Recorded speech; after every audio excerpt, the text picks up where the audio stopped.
কমিশনের বহুতল বাড়ি ও 2 ফ্ল্যাট জব্দের আদেশ।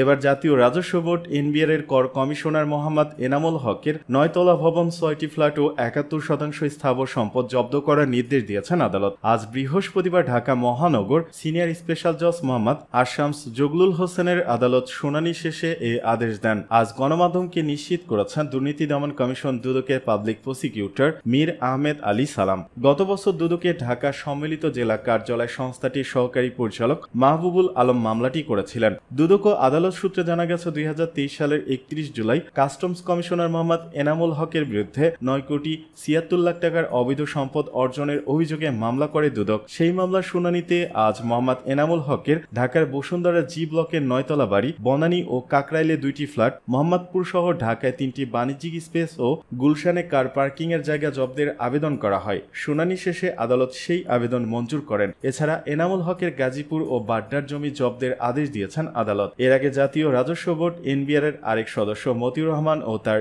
স্ত্রী সন্তানদের নামে থাকা একাধিক জমি ও ফ্ল্যাট জব্দের আদেশ দেন আদালত। এছাড়া সম্প্রতি এনবিআর এর প্রথম সচিব কাজী আবু মাহমুদ ফয়সালের সম্পদ জব্দের আদেশ দিয়েছেন আদালত।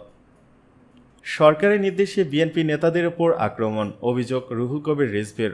সরকারি নির্দেশে বিএনপি নেতাদের উপর আক্রমণ হচ্ছে বলে অভিযোগ করেছেন বিএনপির সিনিয়র যুগ্ম মহাসচিব অ্যাডভোকেট রুহুল কবির রিজভী। বৃহস্পতিবার দুপুরে রাজধানীর জাতীয় বার্ন ও প্লাস্টিক সার্জারি ইনস্টিটিউটে এসব কথা বলেন তিনি। বিএনপি চেয়ারপারসন বেগম খালেদা জিয়ার মুক্তি ও সুচিকিৎসার দাবিতে গত বুধবার কেন্দ্র ঘোষিত নাটোর জেলা বিএনপির সমাবেশে হামলায় গুরুতর জখম হন নাটোর জেলা বিএনপির আহ্বায়ক শহীদুল ইসলাম বাচ্চু। তার হাতের কবজি সহ বিভিন্ন অঙ্গ ক্ষত বিক্ষত হয়ে যায়। পরে তাকে বুধবার রাতে আশঙ্কাজনক অবস্থায় রাজধানীতে জাতীয় বার্ন এবং প্লাস্টিক সার্জারি ইনস্টিটিউটে ভর্তি করা হয়েছে। বৃহস্পতিবার দুপুরে তাকে দেখতে যান রিজভী। এ সময় বিএনপির কেন্দ্রীয় স্বাস্থ্য বিষয়ক সম্পাদক ডাক্তার মোহাম্মদ রফিকুল ইসলাম প্রমুখ উপস্থিত ছিলেন। আওয়ামী লীগকে একটি বর্বর সংগঠন বলে অভিহিত করে রুহুল কবির রিজভী বলেন, নাটোর জেলা বিএনপির আহ্বায়ক শহীদুল ইসলাম বাচ্চু একজন বর্ষিয়ান ও অভিজ্ঞ রাজনীতিবিদ, যাকে গোটা উত্তরবঙ্গের মানুষ সজ্জন হিসেবেই চেনেন। জেলার একজন গুরুত্বপূর্ণ নেতা, এমনকি জেলার তিনি প্রধান নেতা। তার গায়ে আদিম বন্য হিংস্রতায় এভাবে আক্রমণ করে তার হাত,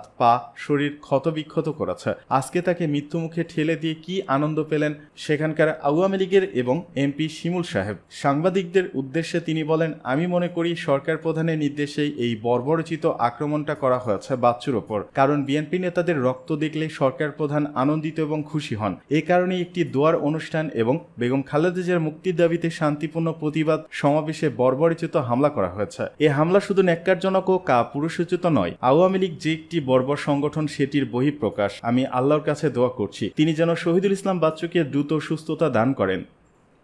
বিএনপিতে এখন আতঙ্ক বিরাজ করছে।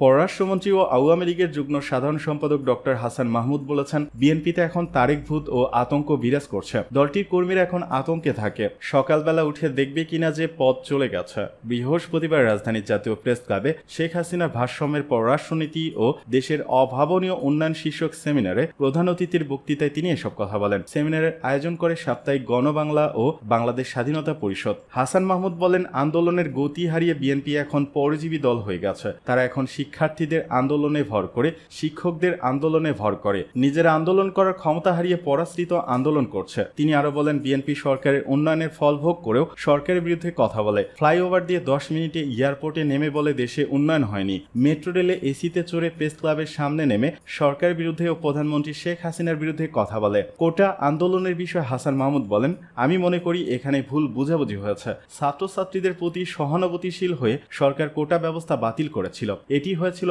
আদালতের মাধ্যমে। আজ যেহেতু শিক্ষামন্ত্রী সহ দায়িত্বশীলরা বিষয়টি নিয়ে বৈঠকে বসতে যাচ্ছেন, আমি আশা করি এর একটি সুন্দর সমাধান আসবে।